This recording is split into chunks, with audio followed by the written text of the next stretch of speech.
Shasta up.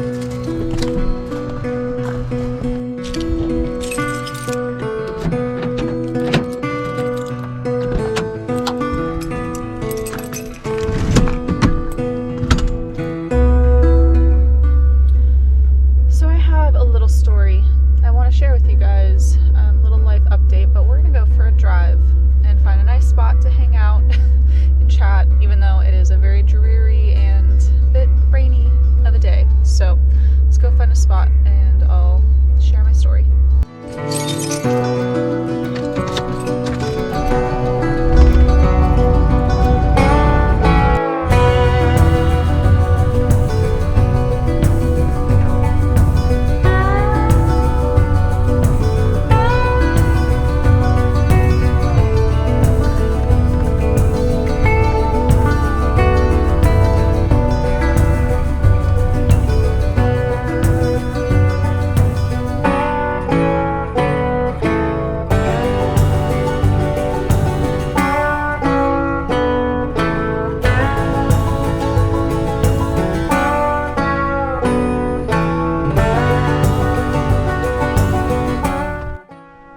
Alright, found a nice spot.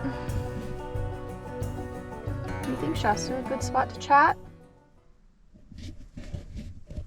It's been raining.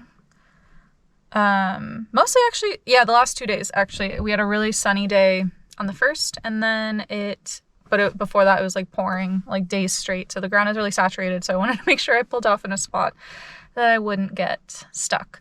Although I do have 4x4, so I could test out my skills or learn how to use that. But anyway, so I don't know if you can tell.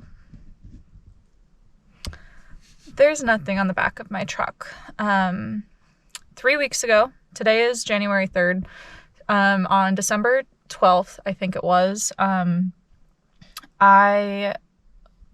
had a hair appointment. It was a beautiful morning, nice and relaxing. As I was leaving, I pulled onto the main road and the camper tipped off. As all of December was really finally rainy. There was obviously more water damage than I could tell from looking at it, and that it was extremely traumatic for me. Just seeing my shell tipping over in my rearview mirror was a lot. And it was on a pretty busy road. I'm a very careful driver, so I rarely pull out in my truck when there's cars around because I know it's a wide turn, and I was still getting used to the camper. It had only been on for a few weeks, maybe a month at that point. So I got really lucky though. There were no other cars around. I'm trying to figure out how to tell the story best. So like I said, I was on a really busy road. Where it happened was directly in front of a flooring liquidating store and warehouse. And the salesperson literally watched it happen. He saw it fall off my truck. He runs out to make sure no one hits it. And I had like immediately pulled over at this hotel that was right next to that store and ran over.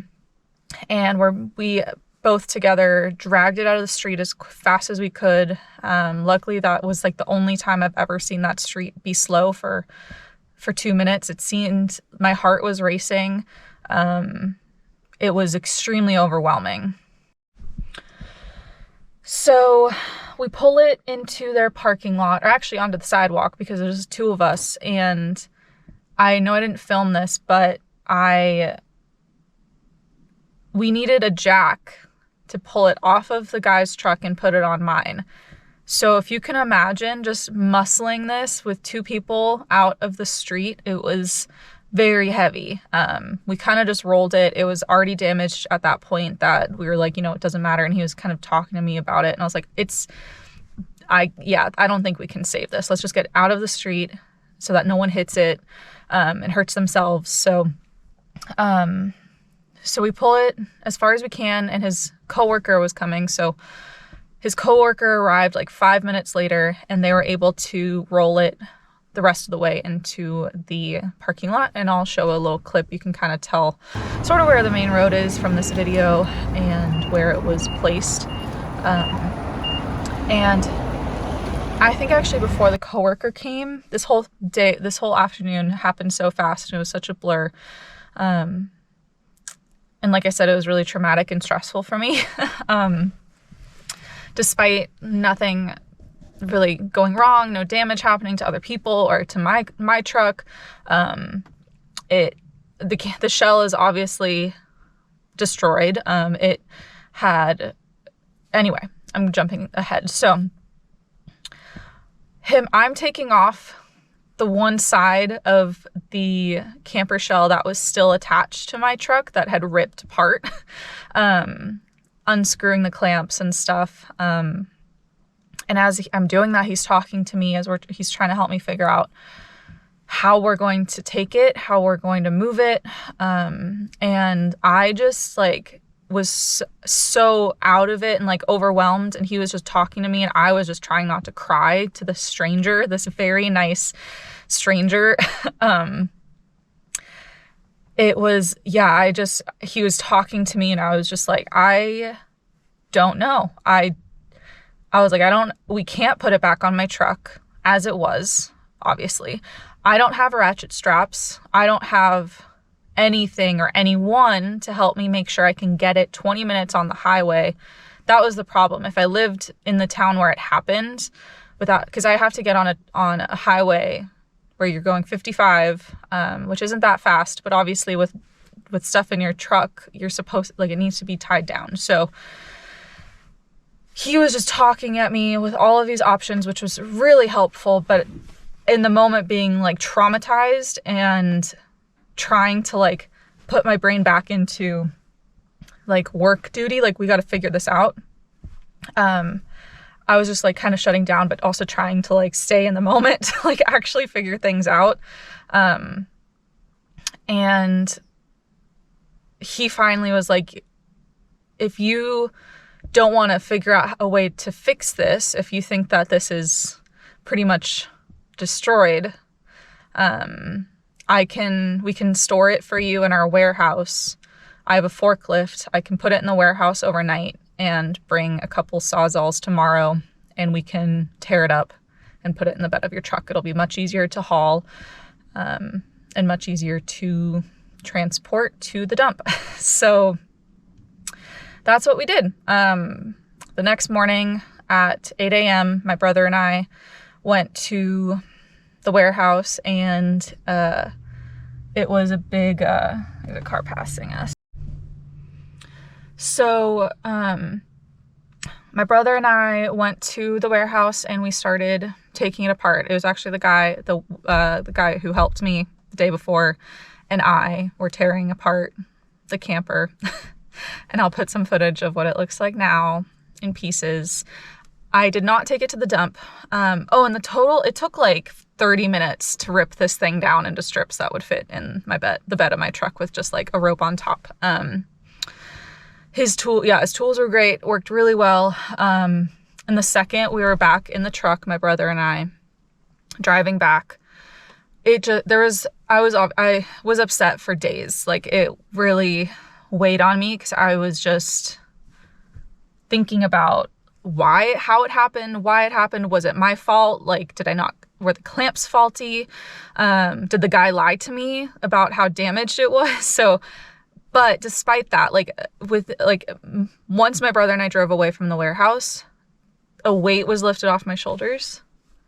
Oh, it looks like I thought a police officer was coming to tell me I had to move.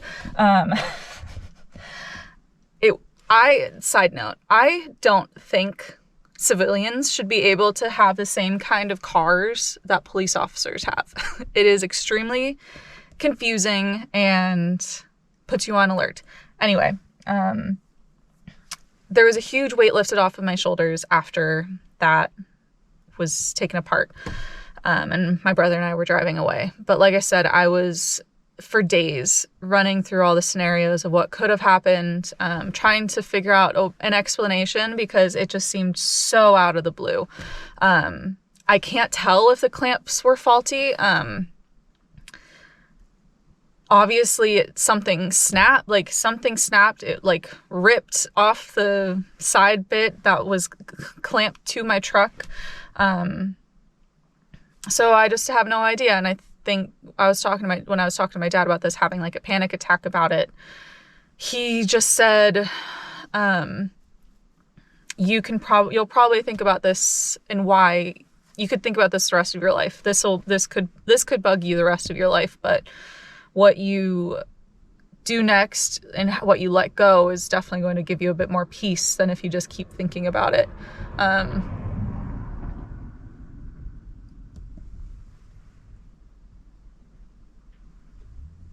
We've never hung out in this area before, so it's only like 2 minutes from where I live, but Shasta's just watching. So what's next? I still want to go to van gatherings this year. I am looking for a new camper shell, but I am letting myself take a break. I feel like all of last year there's so much changing, so many new things coming into my life, so many new projects that aren't even done yet. So as you guys know, my big camper is nowhere near being completed. So I do want to go back to devoting some of my energy to that, because within the few weeks when it was like super nice weather, when I got the camper shell, I started moving my efforts into that. And the only money I put into that camper was waterproofing it, which I didn't obviously do a very good job of it. There's still some points of entry for water. So, but now we're in a point of the year where it is the wettest, it is the coldest, but this time of year is also when I don't have any markets. I'm not planning on doing much for my natural dye business outside of just general like product creation and some brainstorming for products in that way. But so what's coming next is more camper focused, more big camper focused. I want to give myself until June of this year, which is 6 months, and hopefully it's at least livable and I can do the pretty finishing touches while I'm living in it. But I want the electrical done. I want all the walls done and the bathroom all ripped out, not done, because that's going to be a bit more detailed. But I want to be able to be living in it and enjoying the space, because I really love that camper, and I'm really looking forward to having a space that's completely built by me. I didn't realize how much joy I had in that when I built my van, and I really only got to enjoy that for about 3 months. So that's next. And then also this is kind of a segue into, obviously, $200 of I invested into the camper literally fell off of my truck. So if you want to sign up for my Patreon, I am planning to start doing my monthly podcast on Patreon. And as I feel more confident with it, then that will be, there's a dog hair on my nose. That will be pushed to YouTube later, but we'll definitely at least start on Patreon for a while. So I'm going to be messing with the tiers a little bit, making sure they are as much value as possible while also giving myself the credit monetary wise. So I cannot get this thing off my face. The problem with having a very long-haired dog, huh? So that's what's next. There will also be some other projects around the property I'm staying on, because I am very interested in the urban homesteading movement. And there will probably be some gardening videos. I have a bunch of seeds coming for my natural dye business, and I'm planning on starting a slightly bigger veggie garden and a couple more beds than I had last year, trying to make use of as much as I can on the property I'm staying on. And it is definitely just like a lot. It's not, I don't know, it might be 1 acre total, but not a lot. So, I'll definitely share that journey with you guys. Oh, the sun's coming out. So nice. But, thank you for being here, and I'm sorry that things are changing up already. And I'm hoping to be more present on YouTube in the new year. I hope you had an amazing time with your family over the holidays. And again, thank you for spending time with me. If you made it to this part of this video, I appreciate you guys so much. I wish I started YouTube earlier. I think that's something everyone says. I am such a small channel, but I'm so happy that I am doing it, because the few videos that I made years ago, if you want to go rewatch it, they're just really nice memories for me to watch back on with my little dog when Shasta was a puppy. Shasta, you want to come here? Get closer. Oh, hi. Hello. Yeah. So Shasta and I, thank you. Can you sit? We say thank you, and like, subscribe, and we'll see you next time.